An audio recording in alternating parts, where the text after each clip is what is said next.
So we'll start with the session, sir. Yeah. Okay. Good evening, everyone. This is Aniket Shranai, student representative of IEEE Bangalore subsection. We at IEEE Bangalore section are delighted to have you all with us today for a live session on New Education Policy 2020.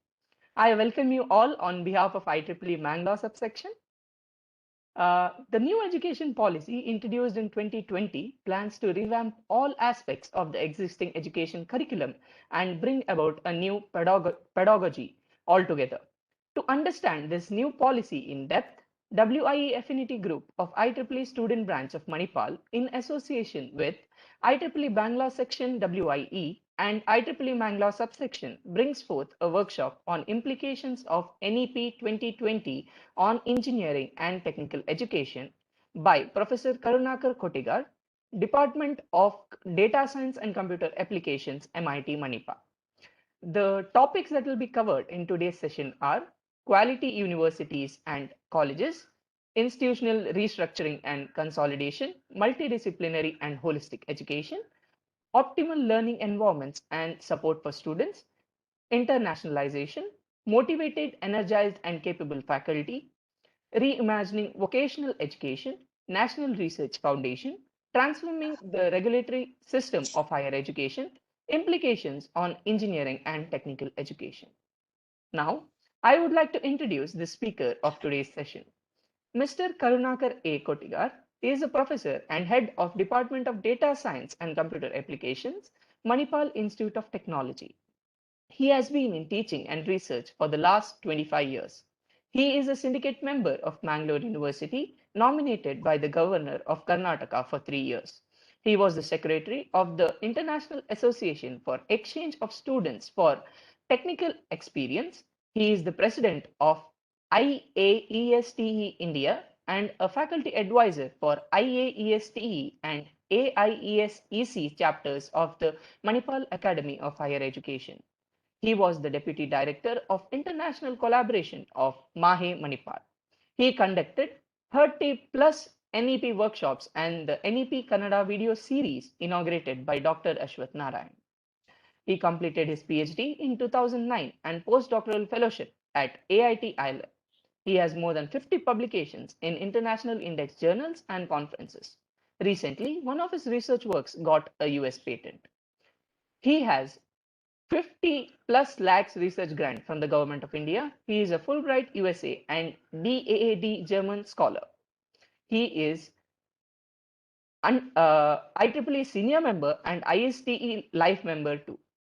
He got the Best Teacher Award in 2012, Invention Award from Intellectual Ventures in 2013, 3 Best Paper Awards in 2014, and the Best Poster Award in 2008. Sir, we are delighted to have you with us today. Thank you for being with us this evening, sir. Thank you, Aniket. Before we begin, I request Ms. Parvati Rachakonda, Secretary, IEEE Bangalore Section WIE, for the opening remarks. Over to you, ma'am. Thank you, Aniket. So welcome, Professor Karunakar Kotegar, today for this talk on this very special topic on NEP 2020. I personally think this has been one of the best education policy that have been promoted in the recent times. And I think in a very long time, these were the ideas that were thought that were in works, but I think this is finally now rolled out into action. The one important aspect of the NEP 2020 that I see is about the multidisciplinary nature of how the education system should be and how each of these different skills that a given individual would bring in is valued and is honed. And since each of our job roles, I am Parvati and I work with IBM India, and we are involved in the process of development. And when we go around and we look for students who have graduated and who come into the job, we see that we require a holistic person. It's not a particular skill that you're looking for. So the current policy is trying to address this one important aspect of multidisciplinary nature. And the other very key aspect that I am very pleased to see is how the policy tries to address the aspect of the student connecting with the society and addressing some of the problems in the society. So here, as the Secretary of IEEE WIE, I'm also very happy to say that we as an organization and as part of the whole IEEE family are looking at how to extend the students' experience into applying their knowledge into more of the applicative aspects and connect it back to the society. So I think this is an excellent talk at the right time. This is going to give us a lot of good insights into the NEP 2020. Thank you, sir, for presenting this. So this is of great value to the students, of the faculty, and also for industry partners here. Thank you. And with that, I would like to welcome you to share this, sir. Thank you. Thank you. Thank you, madam. Thank you, ma'am. Sir, now we are eagerly looking forward to your presentation. Over to you. Thank you. Thank you. Rather than seeing a blank screen, it is better that you see this image so that we all start thinking about this session. That is the reason I thought I should display this image when everybody is waiting, because it makes us think whether we are part of the same system. We all agree, yes, we are part of the same system. Not only we, teachers who taught us are also part of the same system. I don't want to explain this picture anymore because it is self-explanatory.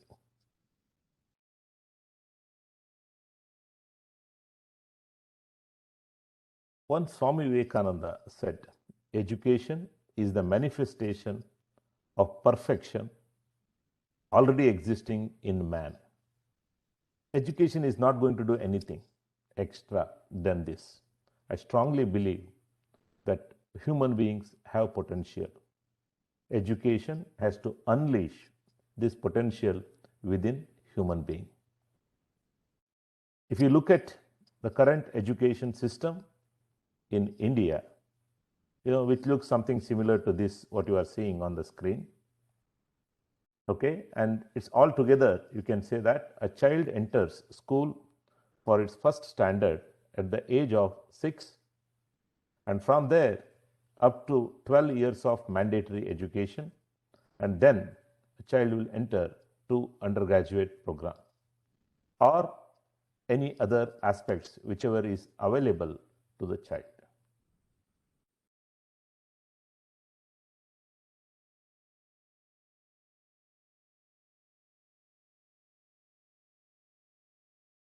So when you see different types of universities in India, there's a central university, state university, deemed university, state private university, institution of national importance. And also you may be surprised to see that earlier when we see this list in the UGC, they used to list the last one also as a fake universities. I'm surprised because when I see this in UGC, cites that why it is existing when they know that there are fake universities, but there is a fact. And if you look at the regulators, there are several regulating bodies in India for higher education. And you all know that we are All India Council for Technical Education is the regulatory body for all engineering education in India. Like that, you have Medical Council of India, you have Dental Council of India. There are many more regulatory or statutory bodies which is regulating higher education in India. Some interesting fact which is published in IEEE report, it says that around it is published in 2018, there are 993 universities, approximately 45,000 colleges, 385 privately managed universities, 16 exclusively women universities. And if you look at the various types of universities, 546 are general, that is a comprehensive university, 142 technical universities, 63 agriculture and allied, 58 medical universities, 23 law, 13 Sanskrit universities, 9 language universities, and 106 other universities. I am sure that, some of the universities you might be seeing it first time, maybe 13 Sanskrit University, which is a question mark for us, and also a language universities. There are 9 language universities in this country. So college density per lakh, if you see, per lakh, when we say it is a college going age, that's between 18 to 23 years of age. There are 7 colleges in Bihar. There are 7 colleges in Bihar per lakh college going student, whereas that number is 53 in Karnataka. So Karnataka has the highest number of colleges per lakh, whereas the Bihar has the least number of colleges per lakh. This is a number which we need to know. 16.3% have less than 100% enrollment among the universities. Even though there are 993 universities, out of that 16.3 have less than 100 enrollment, and 4% have more than 3,000 students. You can imagine now how many universities are really huge. Students enrolled in higher education is around 37.4 million. Out of that, 19.2 million male, 18.2 female. Gross enrollment ratio in higher education is 26.3. Students enrolled in distance mode is 10%. Maximum number of students are enrolled in BA. BSc 16.5, engineering is 13.5, commerce is 14.1, and remaining are there. SC ST, if you see the number, SC 14.9%, ST 5.5%, OBC 36%, Muslim 5.2%, and other minority 2.3%. Number of international students studying in India is 47,000 plus. Number of teachers, this is the number which higher education it is. Number of teachers are approximately 14,16,000, and around 58% are male and around 42% are female. Number of PhD students in India is 1.5 lakh, and you can see the different ratio. 34.3 in state public, 21.6 is Institute of National Importance, 21% are in deemed university, 13% are in state private university. 1.5 lakh PhD students are enrolled in Indian universities. So that gives you a pretty big idea, a big picture of Indian higher education. That is the reason I displayed number, because as engineers, we understand numbers very well. I thought I should display those numbers for you. The other 2 interesting slides I have for you, then I will directly go to national education policy. So here is a chart which displays engineering trends from 2013-14 to 2017-18 in absolute numbers. If you look at 2013-14, and if you look at the approved intake is approximately 15.5 lakhs.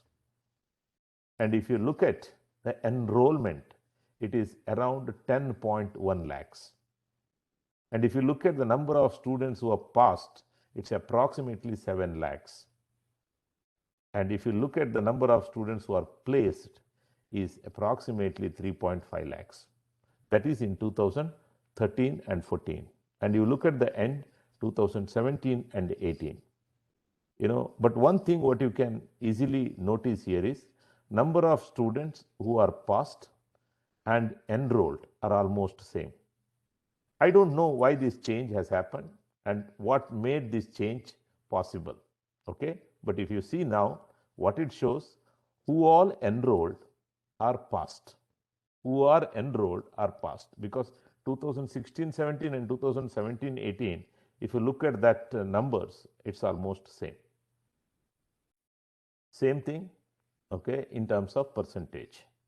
But what is that we need to worry here is approved intake, enrollment, pass. When you see that, those numbers are huge and lot of seats are unfilled. Okay, so if you look at the enrollment and if you look at the placement, now they are coming almost nearer. But how far these numbers are true? So number of students who are passed is approximately 80-82%, and whereas the number of students, who are enrolled and passed, and then the placement. So this chart also makes us think that where engineering education is going. Let me come to a topic of today's presentation, implication of NEP 2020 on engineering and technical education. As we know, whatever education system we have today in India is a little modified version or polished version of British education system. So in 1835, Lord Macaulay, proposed a bill of English education in India, where English education started. And the reason for that education system was to create a human resource who can work for British Empire. So the reason was that they wanted to create set of people who can work for India, for British as an Indian, rather than everybody are coming from, England. So that was the reason they have made higher education in English, and also that was the policy what they have floated in 1835. That itself is called as, English education policy for the India. And we all felt that change is mandatory. We need to change this education system, and we need to go away from set of issues what we are facing in education system. So in July 2020, current government, central government, has introduced NEP 2020. So National Education Policy 2020, and Karnataka is the first state to implement that policy in higher education in Karnataka. If you look at the vision of the policy, it is to build a global best education system rooted in Indian ethos, transforming India into global knowledge power. Goal of this policy is that. And this policy is based on 5 pillars. One is access. Every child of this country should get access to education. Equity. A child may be from a remote village, or some, physically handicapped, or economically from backward section, or socially backward section. Everybody should get same quality of education. The third pillar is quality, ensuring highest quality in education. Affordability. If you look at the cost involved in education is really, really high. How we can control it, and that is one of the pillars which speaks about affordability. And the last one is accountability. Whatever you do in the space of education in India, you are accountable. For that, ICT will be used in full-fledged. According to this policy, it clearly says a purpose of education is to develop good human beings capable of rational thought and action, possessing compassion and empathy, courage and resilience, scientific temper and creative imagination, with sound ethical moorings and values. So that is the purpose of education. One who has that is automatically going to get placed. But unfortunately, what's happening nowadays is, before students getting into any higher education institution, they don't ask what you teach. They don't ask who are going to teach. They simply ask what is the placement ratio of previous 3 to 5 years. That means whoever is getting admitted to university, the only purpose is getting job. Unfortunately, getting job should be the secondary. It's a byproduct. The product is to develop a good human being. That is the purpose of education. And that is where people are getting confused between education and qualification. I hope you can understand that point very well. This policy aims at producing engaged, productive, and contributing citizens for building an equitable, inclusive, and plural society as envisaged by our Constitution. There are several people who are opposing this policy, they are the people who are opposing the central government politically. As part of, as a main stakeholders of education system, we need to think beyond party politics. What is the main issues people are raising is it is against the constitution. But whereas the policy aim itself says as envisaged by our constitution. The other word, what some people are asking is about, secular word in the policy. There is no mention of secular word in this policy, but whereas it speaks about plural society. If you look at meaning of plural society and secular society, secular is only concerned with the belief system of, whatever we say as God or something. But whereas plural society means that we all are one. Plural is a superset of secular, and I strongly believe that we need to go for plural society rather than a secular society only. There are 4 sections in these chapters, in the policy. The first part is school education, which has 8 chapters. Second part is about higher education, 11 chapters. Part 3, which takes about other key areas to be focused. And part 4, there is no detail mentioned in this policy. It is up to the state government and the respective institutions to implement it, but there are 3 chapters in this. Today, in this session, we are talking about only higher education. One of the chapter is about quality universities and colleges. As Madam has just mentioned, this policy speaks for multidisciplinary education. That is the base of this policy. Any education, it should be multidisciplinary. Why? The reason is any domain you go, any problem you take to solve using whatever skill set you have, it is multidisciplinary problems. It is not a single discipline problem, and hence one should get himself educated in large multidisciplinary universities. So, as an engineering institutions, what we need to do is to identify new disciplines which to be added, which will make our institution multidisciplinary. A program, a multidisciplinary UG program, that means any UG program you take, it should give especially a broad-based education. This policy, has taken some ideas from US education system, which is a 4-year bachelor degree in US. A first 2 year is most of the time, it is a general studies, which gives them associate degree. Even people from community college can acquire that and then get into main universities in US. Same idea is borrowed here. So, multidisciplinary UG program need to be very, very broad based. So, adding more electives and open electives allows students to take courses from online, so that at the end of 4 years of engineering education, a student knows something about all discipline and he is master in his own discipline. That is the purpose of multidisciplinary undergraduate program. The other point here is faculty and institution autonomy. What kind of autonomy need to be given to faculty and student is clearly mentioned in this, and which is very important for any educational institution.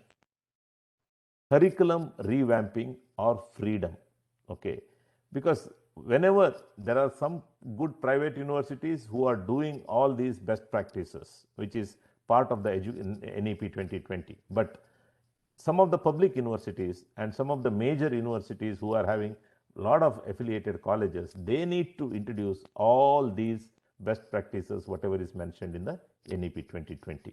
So, curriculum revamping and the freedom to do that should be with the institute and the department. So, updating is very important, and this policy says that reduce the classroom learning. Rather than teaching every course within the classroom, why can't you give them hands-on experience? Why can't you take them out and teach? So what usually doctors do, medical students, they learn at bedside, And those things has to happen in engineering from first year itself. Some of the private universities are having these practices, but everybody has to do that. National Research Foundation, which is in line with National Science Foundation of US, whereas they are funding only for science, whereas this body takes care of all kind of funding for higher education. The regulators are going to be, light, but at the same time tight. What do you mean by light and tight here? Light means that physical visit to the college by regulatory authority should be completely stopped. This policy says that there should not be any physical visit because there may be a chance that they may give a biased opinion. Rather than that, all information should be available in the website of the institution, as well as it should be available in the website of the regulator, so that it is always available for public scrutiny and regulators can easily take it from them, and public can be more alert. If something is wrong in this, which can be easily informed to the regulator so that they can act. That is the meaning of tight. Increased access, equity and inclusion through scholarships, online education, online distance learning mode, infrastructures, learning material for learning with disabilities. All these things should be part of this policy. Institutional restructuring and consolidation. This policy says that divides all kinds of university into only 3 types of university. The first one is research intensive university, where 85% of the time involved in research and remaining 15% only they are in teaching, especially to the PG classes. Whereas the teaching intensive university, the major job is teaching and they are involved in around 15 to 20% of research. And the third category of institutions is autonomous degree granting colleges. They are not going to do any research, but they are into degree granting business. So all 45,000 or 49,000 colleges in India should be converted as universities. And this policy broadly gives that number, that there will be around 15,000 universities rather than 49,000 colleges. When I talk about 15,000 universities, please note majority of them will be autonomous degree granting colleges. This policy is in its first phase. Review will happen only after 2040. That means a child when enters school now is going to get graduated in and around 2040. So the policy is reviewed at that point. Otherwise, any major changes can be done in between also. So these are the 3 kinds of universities what policy speaks. Also, online distance learning program, because when we mentioned that GER, gross enrollment ratio, is just 26% in higher education, how to increase that? One of the mode to increase that number, because the goal of this policy is to take higher education GER to 50%. Currently it is 26.3%. And the way of doing it through various methods and also the online distance learning mode can play a major role here.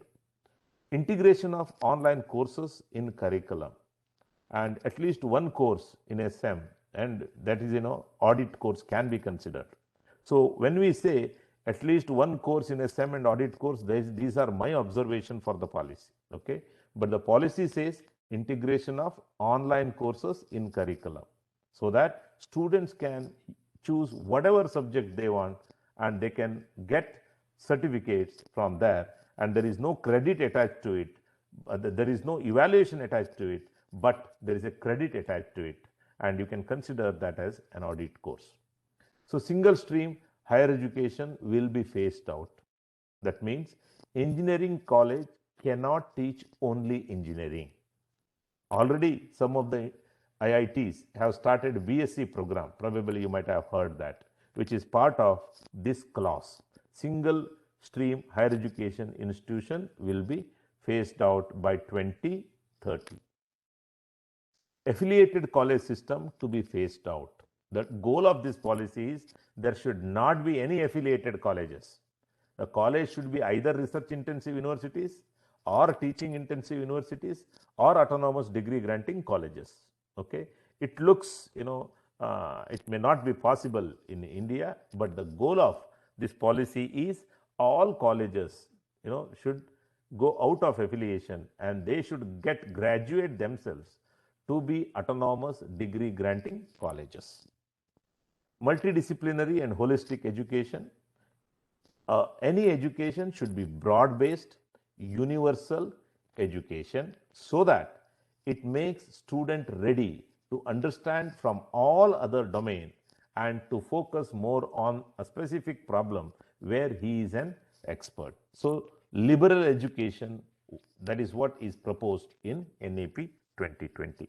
A UG program can be 3-year or 4-year program, but you all know engineering in India is 4-year.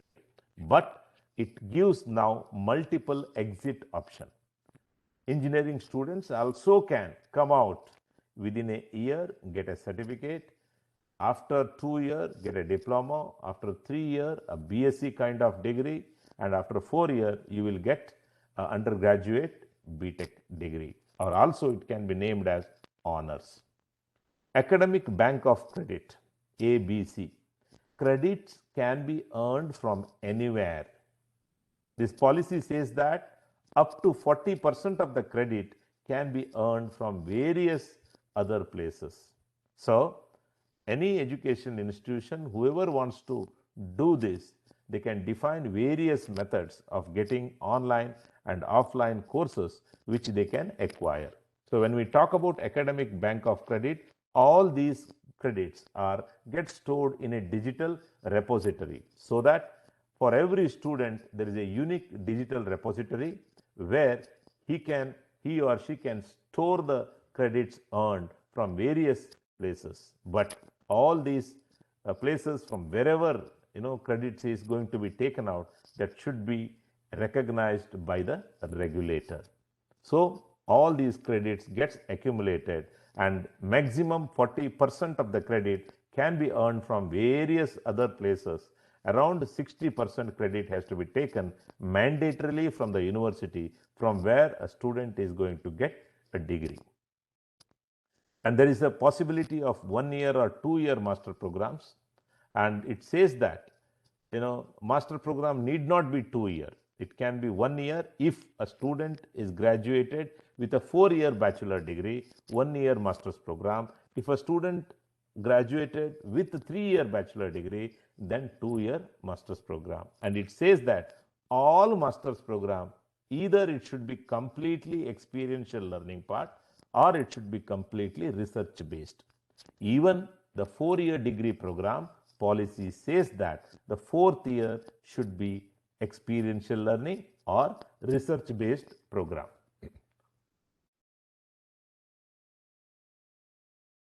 Integrated program. So need not be only bachelor's degree, there may be directly a master's degree which is bachelor plus master. Integrated program also one can start. MPhil is completely discontinued. Meru is multidisciplinary education and research universities. This policy says every district should have at least one Meru, which is something similar to Ivy Leagues in US.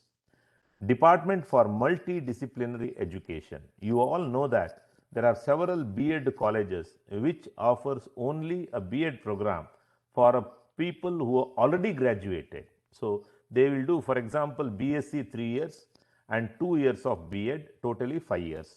Rather than that, this policy says that B.Ed should not be done only in exclusive educational institution.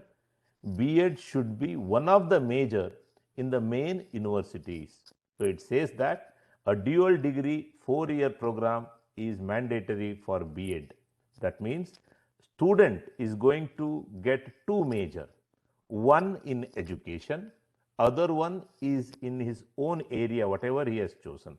For example, if somebody wants a major in chemistry and education, then they can get that BSc, B.Ed, BA, B.Ed. That is a possibility.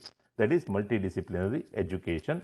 And all this B.Ed college, either it is to be merged with the universities or they have to change themselves as a multidisciplinary educational institution which can offer 4-year degree. After 2030, only 4-year B.Ed degree will be recognized for any type of employment. Internship is made mandatory for all UG program. Incubation centers every university should have, and the support should be provided for students to ideate, innovate, and incubate. The next chapter, optimal learning environment and support for students. This policy speaks about OBE, outcome-based education, defining clear-cut outcome that need to be based on the job market and the interested expertise what students wants to acquire. And this policy is completely speaks about choice-based credit system, and it allows students to acquire credits from various options. Move away to continuous and comprehensive evaluation rather than summative assessment. Formative assessment is what NEP 2020 speaks. Okay, if not immediately, now whatever is implemented in higher education, up to 40% is internal evaluation, that is formative assessment, and remaining 60% is summative. But this policy speaks for 100% formative assessment. That means a teacher who is teaching in the classroom is a person who is going to set the question paper, evaluate the student, and grade the student. That is what is the goal of this policy. But teacher need to be matured enough to take that responsibility on his shoulder. This also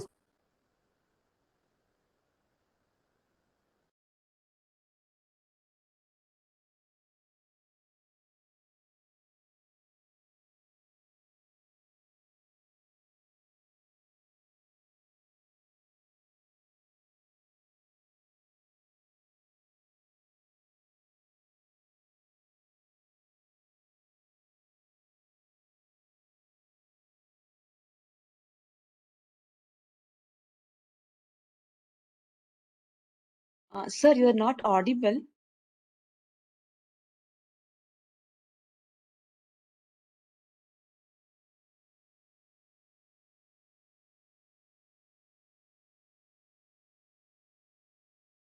Hello, Karunakar sir, can you hear us?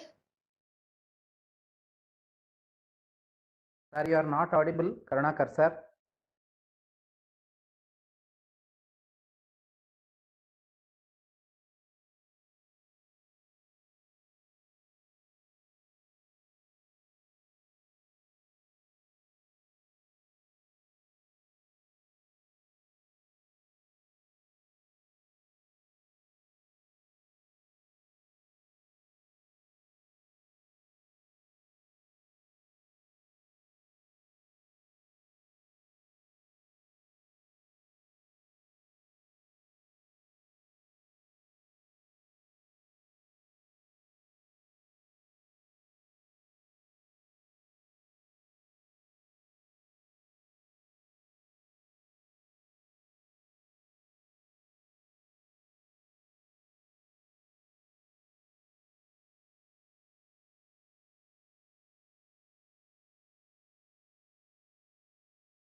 Yeah, Aniket, actually, sir is telling that he's speaking, but we are not able to hear him. Ma'am, can you request him to rejoin? That Rejoin? would, yeah, yes, ma'am. Okay, fine. I'll request sir to rejoin. Yeah. Sure, ma'am.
Can you hear me?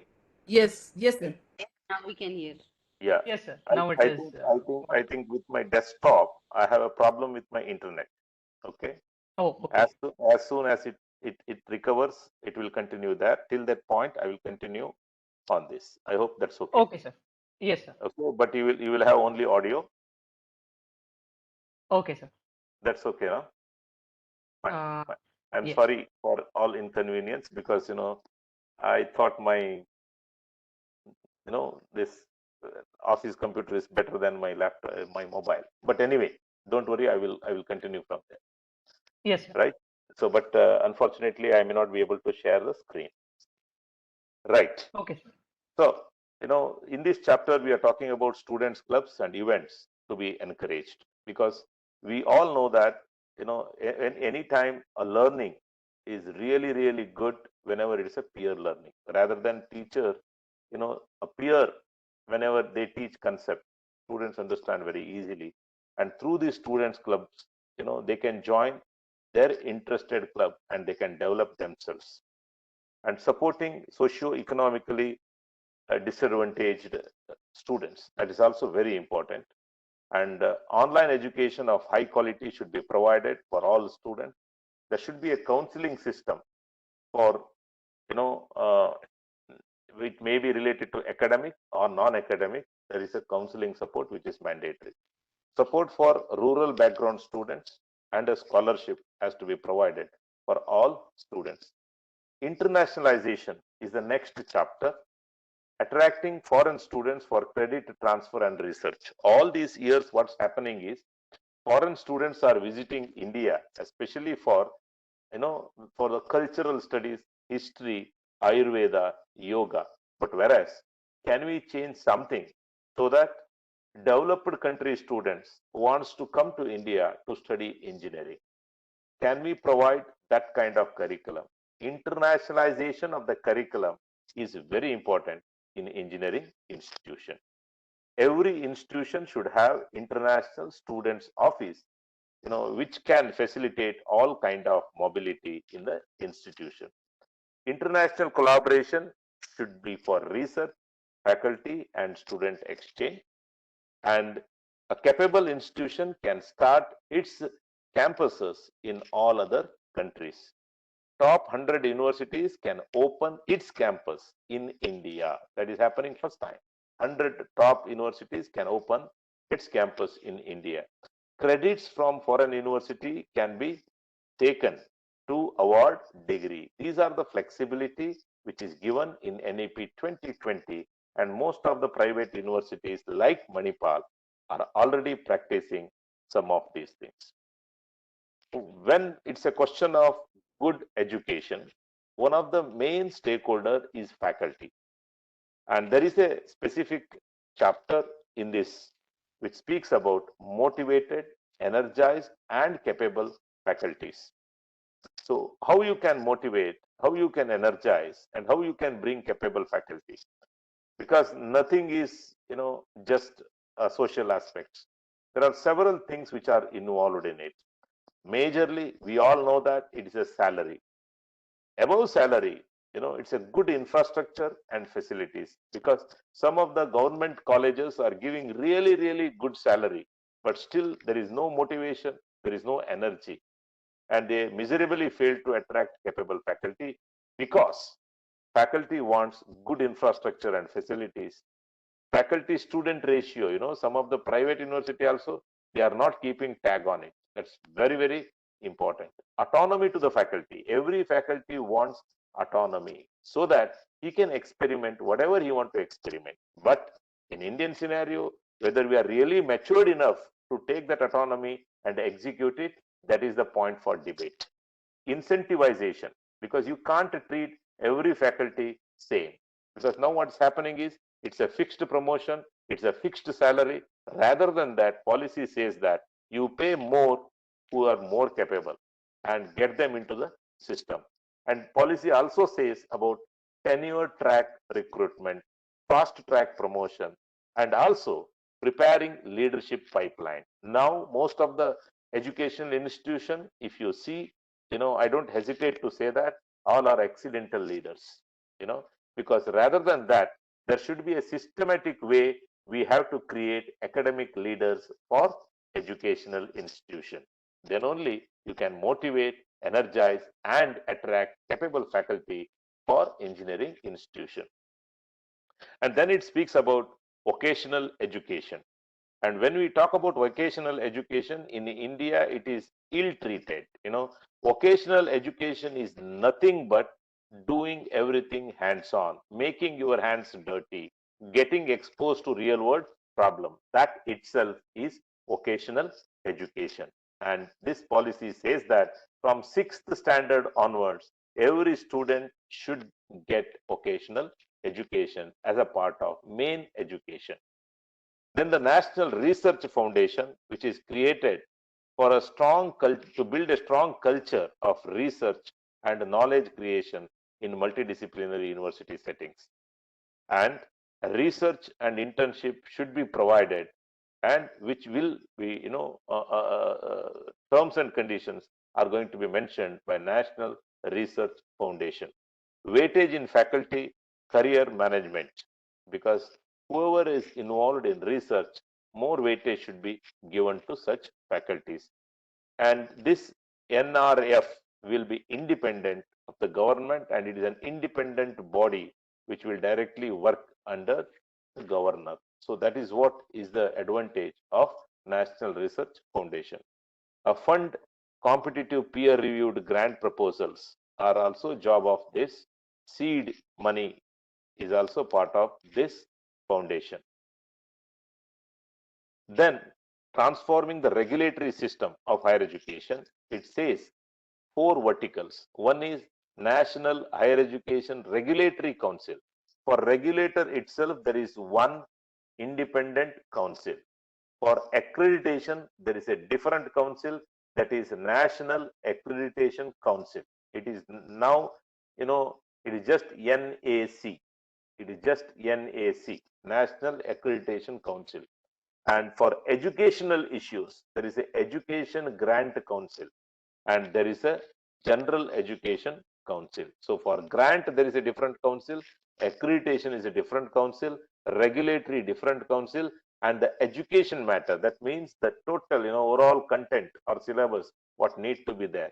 So these are the 4 verticals which will come under regulatory system of higher education. And professional education, it says that in the policy, all professional institutions should be multidisciplinary. As I said already, all engineering institution has to offer various courses so that student in that institution, have flexibility to learn whatever he or she wants to learn, rather than hard coding everything for them. So future engineering education, if you look at, it says that focus on solving grand challenges, inculcate multidisciplinary thinking among the students, increase innovation and creativity among engineering students. Also, to build character and ethical values, include more and more liberal art courses within engineering. Engineer should have a global mindset rather than looking at regional issues. Because sometimes what happens, if an engineer understands the global issues, those global solutions can be used for regional problems. So understand the society, understand the politics, understand the economics. This is very important for all engineering students, because most of the times students, they don't understand what is the requirement of the society. They don't understand the political scenario in different places and the total money involved, or whether country or state can afford that. That knowledge should be there with all engineering students. Engineering student, they should understand sustainability issues, because every engineer should work for sustainability. Whatever solution he is trying to find out, whether it harms in any way the sustainability goals. Okay, that's very important. SDGs it should support. And digital literacy, and not only computer science, every engineering student should know programming. Every engineering student should know how to use various tools which are available within his domain. And engineer has to be a lifelong learner. There is nothing like, I have done my graduation and I am done. So most societal problems lies at the intersection of subdiscipline, and hence multidisciplinary education is mandatory. Restructuring of department, because now we have built wall. I'm a computer science department, I'm a data science, I'm ICT, or I'm electronics, I'm electrical. We have built that wall. Whereas the problem, the real-time problem, are multidisciplinary. Hence, this policy says that just restructure every department and create a multidisciplinary environment. The curriculum should be flexible, credit should be transferable, and a concept of major and minor need to be brought in every engineering discipline. Exposure to societal problems are more important. Whether students are going to solve that problem or not, at least they have to give it a try. That we need to inculcate in classrooms. Design thinking is one of the important subject which every engineering student should know. And integration of knowledge into real-time system is a job of engineer. Having said that, whether all these best practices we can do it at an instance? No. There are several issues. Let me list out what are the implementation issues which we may face during implementation of this policy, specifically in engineering education. So when we talk about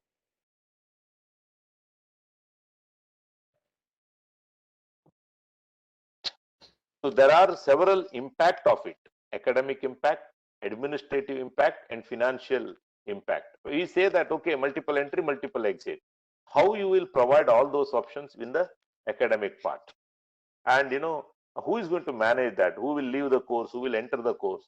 How I can accept a student who completes 1 year from a different institution? I am admitting him for a second year in my institution. So these are administrative challenges. And also, if a student get admitted in one institution and completes first year and goes out, what are the financial loss for the institution? How it can be balanced? These are various issues which are there with respect to multiple entry and multiple exit implementation in the degree courses. Next is a credit transfer. When we talk about credit transfer, we need to provide a national credit framework, because each institution, universities, they are providing or giving credit in their own way. So this policy will be more effective if and only if there is one kind of, a policy for the whole country which speaks about a credit framework, national credit framework. That is expected. Otherwise, it is not possible to implement, because if my students wants to get transferred to some other institution, do they, value my credit? Do they accept my credit? Or they say that, okay, you earned 20 credit, we consider only 15 credit out of it. That is not good. How it can be done? So those are the challenges with respect to credit transfer. Student-centric flexible curriculum. We say that, okay, it's beautiful, for students, it's really, really good. Where are the resources available in the institution? Where are the faculty available in the institution? Those are the challenges. And this policy speaks for, engineering education in local languages. In Karnataka, they tried. 4 engineering colleges offered degree in Kannada, but miserably failed. No student opted any of those courses in Kannada. That means market don't want that. But the policy says that even higher education, just like Germany or France, it should be in its local language. But that may not be possible, especially with engineering education in India. And critical and innovative thinking, we say that, but can we reduce the curriculum? Can we give more time for their own learning? Is there any way faculty can assess these things? Because we say critical thinking is very important, innovative thinking is very important, but how to assess it? So we need to define and design a curriculum in such a way that these things can be assessed. And it takes time to implement these things, but currently there are several issues which are the stumbling block for implementation of these best practices. Vocational training integration in main curriculum, how to do that? A practical and hands-on experience, we say that, but you all know that how engineering student is finding it very difficult to get an internship now. Getting one internship, there are several companies which are giving fake internship and certificate to students. How to provide or how to bring those many internships and allow every students to do an independent internship? These are the challenges. Whether industry can take part in this, helping or getting more and more internships. So like this, a quality faculty selection, how to select a quality faculty when there is a huge demand in the industry who are interested to come as a faculty to engineering colleges. When we talk about autonomy, how we can provide autonomy to faculty, because we as a faculty are part of the current education system. What is expected is a lateral shift in thinking and in education. Whether it can happen suddenly? No, it's all going to happen gradually. And no good financial model is available. Okay, somebody is saying that every student in India, whether he is from economically strong or economically weak, every student should get a scholarship. That is the proposal. And then let the student decide where he or she wants to study rather than giving fund only to government institution. So that is also a proposal what people are talking. But whether it is going to happen, what are the tax benefits which are available to independent private universities? Is there any way corporate social responsibility can play a major role in it? These are the issues, especially with respect to financial model. And increasing industry academia partnership is way to go in engineering education and provide more and more real-time societal challenges for students so that their learning becomes truly fruitful. Thank you. I am concluding my session. If there are any questions, I am willing to take. Thank you.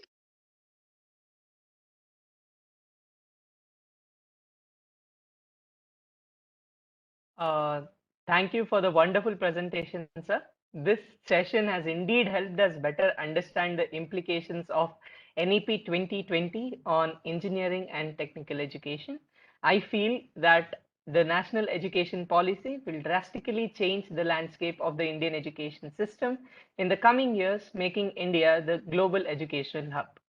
Now, the session is open for questions. Please feel free to drop your questions in the chat box, or you can unmute and ask your questions.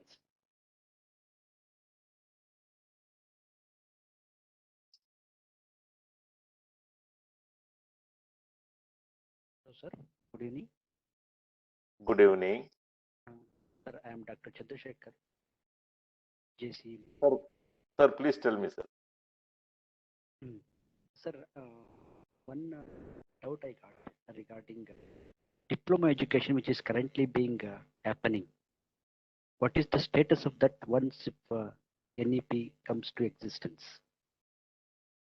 Yeah, it's a good question, sir. But government has to take a call in this. As of now, there may not be major change, but over period it may change. But as of now, government has not yet decided anything. But what policy says is, it's not a diploma education anymore. It should be undergraduate courses, and they can get diploma during undergraduate rather than independent diploma colleges. Okay, there is no mention of anything about diploma courses or diploma colleges which are currently existing in our system in the policy, but it says that 15 years of mandatory education for all.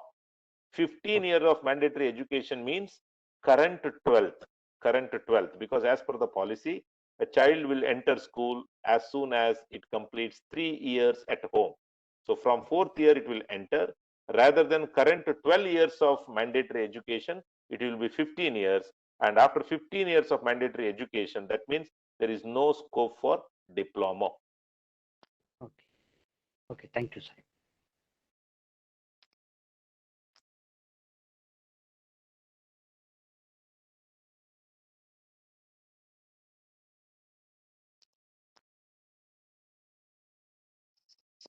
I'm Any sorry other for my questions? internet connection. Not a problem, sir. If there are any other questions, please put forward. The session is open for questions. Yeah.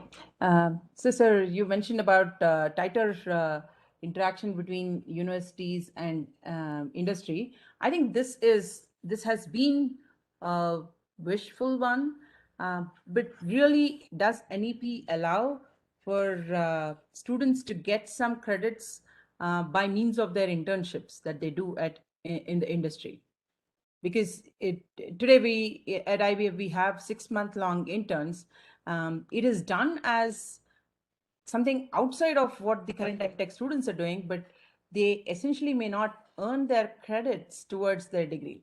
I'm speaking more from not only at the end of the degree, but also as you go, meaning after first year of their graduation, if they want to go and get a view of what's happening in the industry, if they could kind of spend time in industry and go back into academics, that would really be helpful. I think this is prevalent in Europe, as I understand. Policy is very vocal about that, madam. Experiential learning, experiential learning, and credit. I'm sorry to interrupt you, sir. How they do the. Yeah. Tell me, please. I'm sorry to interrupt you, sir. We were not able to hear you completely. Can you please repeat the answer? Yeah. Policy is very vocal about experiential learning and bringing credit back to the system. Okay. But this policy is not a guideline. It is a framework. When we talk about a framework, it's a framework for the whole country. And university have been given autonomy to implement within this framework. What I mean to say is, guideline is to be formed by the university, keeping NEP as a framework. So it's up to the respective university to include or bring those credit back to the system. But policy is very vocal about it. Bring credit from anywhere, and up to maximum of 40% of the credit can be taken into the system. So that is what policy says.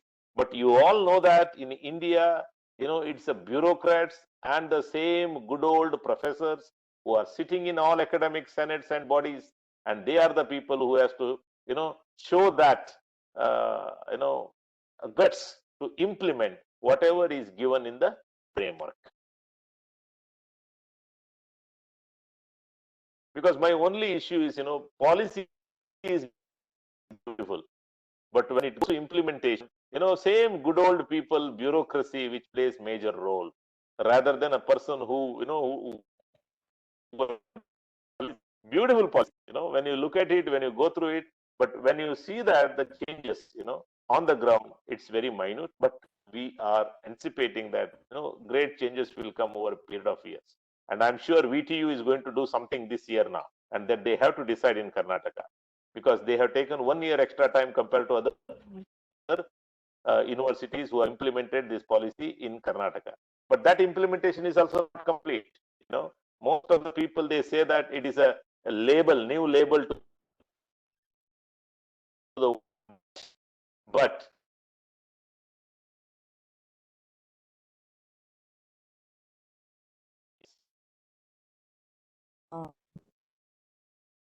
So, uh, uh, this is Dr. Kumudini. Thank you, Dr. Brilliant session, much Hello, needed. Kumudini ma'am. Sorry to interrupt you. Yes. There's some problem with your audio. Can you Yeah, please I mean, fix that? Hello? Can you We hear can me hear now? you, ma'am, but it's not clear. Oh, that's what I'm trying to see if I can speak. madam, there is an issue. But, I request no. you to put it on chat, madam, if possible. Yeah, sure. Ma'am, I guess we can hear you now. Can you try it? Can you hear me now? No, ma'am. I guess you should. consider posting the question in the chat box.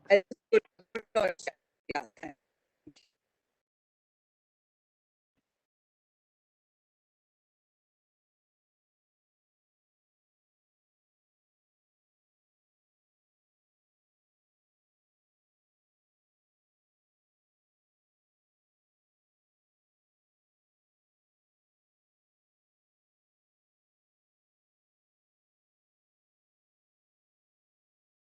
Sir, there's, uh, uh, I wouldn't say a doubt.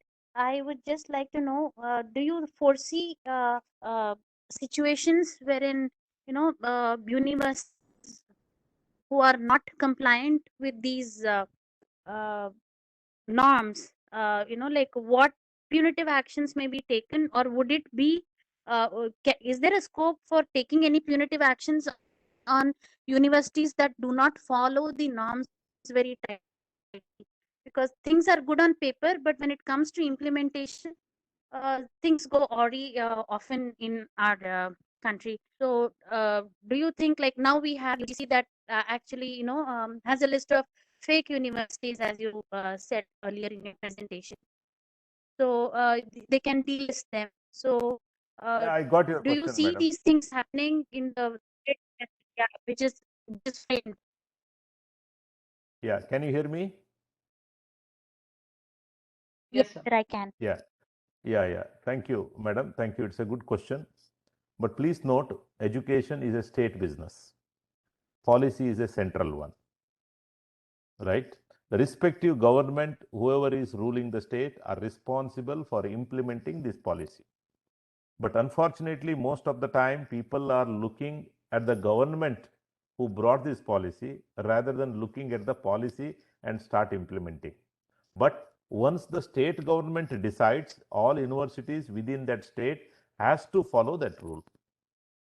And whereas the central universities are controlled by the UGC and other regulators, obviously they have to do it. Thank you, sir. So it's been a wonderful presentation, very informative and totally nice, different perspective. Thank you so much. Aniket, I think Kumini madam Yes, has actually typed out her this. If you yes, read it I out. would read it out to sir. Sir, Kumudini ma'am has put a question in the chat box, and I would like to read it out to you. I do second you that it will take time for the NEP to take hold, but in a way, this may be a way to bring in market economics into the education sector by enabling foreign universities to enter the system. Yeah, that is her observation. I fully agree because there is no question, right? But government of India within this policy has clearly mentioned top 100 ranked universities can start their campus in India. Okay, and whether you call it as FDA in education, yes, sorry, FDI in education, foreign direct investment in education, it may be yes, it may be no. But government in this policy clearly said that top 100 university can start their campus in India. That flexibility is given, which was not there earlier. Sir, so while this is a very welcome move, my fear is probably the commercial aspect or the fees, the structure that might start becoming more a differentiating factor for who gets where in the society. Now, talking about equity, if we are allowing for any of the foreign universities to come and have their shops in India, we should still hold policies that will allow for some of the bright students who can make their entry into any of the universities. Today, IITs, for example, don't have any such bar, right? So I hope NEP covers for such a thing, and with more data being available about their academic background, I also hope NEP is able to accommodate a scholarship, like you mentioned, for all students, maybe not required, but at least for the deserving students. But it's really, I'd like to see how all of this rolls out and the equity part of it is maintained in the process of admissions and getting all of this rolled out? Yeah. Yeah, there is a fee regulators are there in the system, madam, but government has to bring guidelines for that. It's happening. Right. But this policy says that there is a fee regulation which is going to happen. Even though it is a private or a foreign universities, everybody will have a regulation on fees. That is what is mentioned in the policy, but the government has to be very clear about all this. And also, as you said, equity, you can't say only in words. You have to provide support for economically and socially backward students Correct. to get into top institutions or the universities. Unless and until we do that, this is not going to be a successful one. Right. And they should not target only elite family students to get into their institution. But I am confident that the government will make a suitable policy to take care of equity into account. So today, in the today's education system, is there such an accommodation? Because I was struggling to understand if, given that we have a BPL below poverty.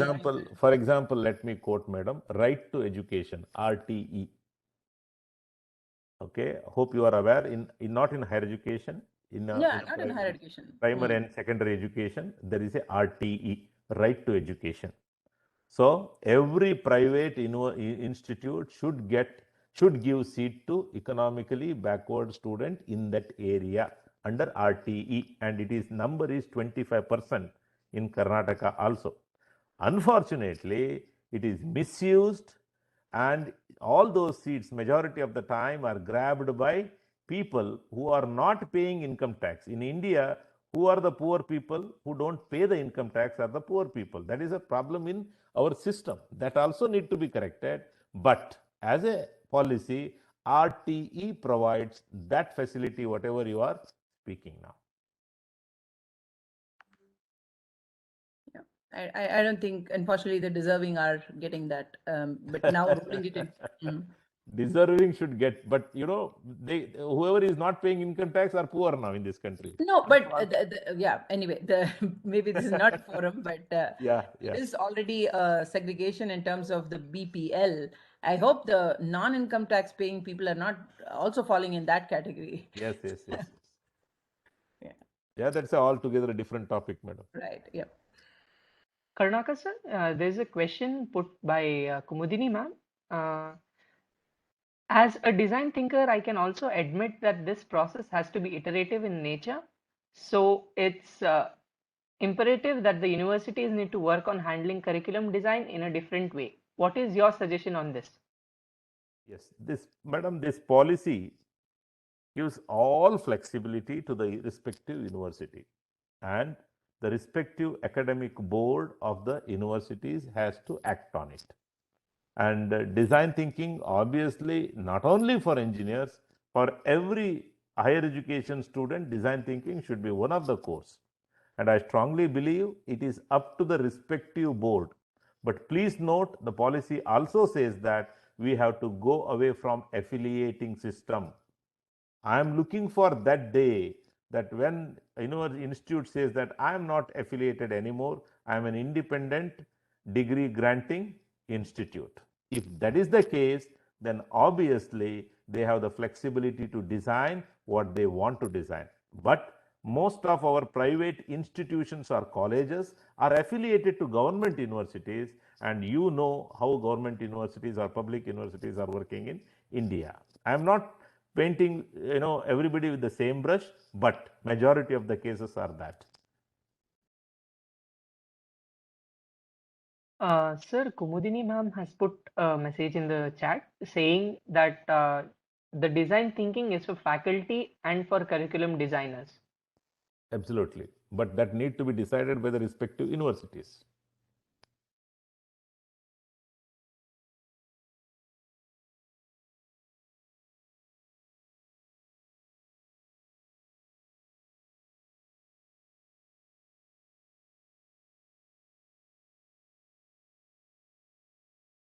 I think if there is no questions, Aniket, yes, we can wind up because it's 1 hour 48 minutes now. Yes, I enjoyed session very well. Unfortunately, my internet problem was there. Okay. Yes, sir. So now it is, my desktop internet is fine. Yes. Uh, Dear participants, the feedback form is shared in the chat box. I request all the participants to fill the feedback form as it marks your attendance for this session. To freeze this moment in the memory lane, I request all the participants to turn on their camera and show us some happy faces.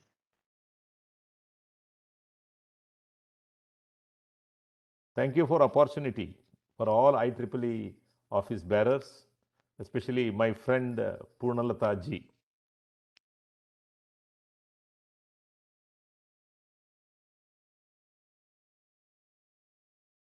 I hope everybody for whom it is possible to turn on the camera are already in. So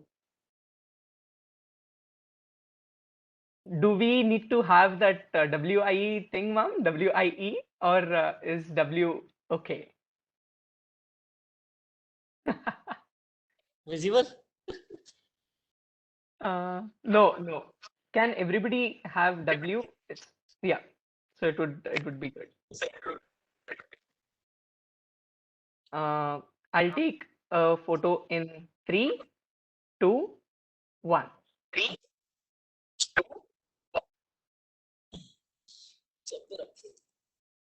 Yes. Thank you.